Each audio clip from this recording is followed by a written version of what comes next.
Esam turpinājumā Jelgavā, Jelgavas autoplača, turpat Ganību ielā 55. Šodien skatāmies Oskar.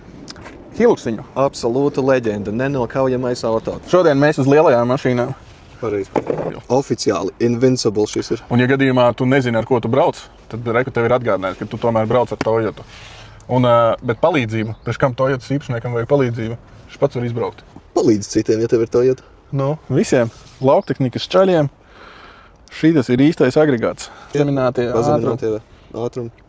Tepat ir izšuvots baseins uzreiz. Vienkārši pielaid ūdeni un lunčājies. Šeit ir apmēram tikpat daudz vietas, cik Amarokā, ne?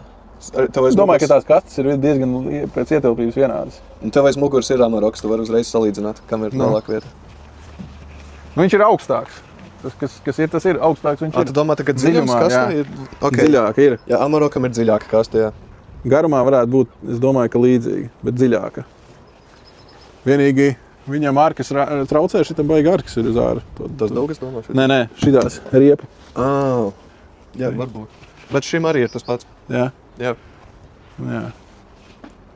kā laikam, viņam tas kravas kastes izmērs ir tāds standarta.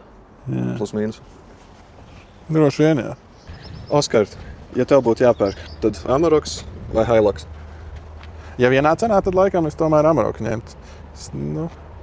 Viņš tāds melnāks ar vairāk lampiņām, bet Toyotas Hilux nenolkaujamā kvalitāte. Gan jau, ka šos abus divus ir grūti nokaut, bet katram ir savs, vienkārši Toyotas fani un Amaroka fani. Vai Hiluxa vai Volkswagen fani. Jā. That's it.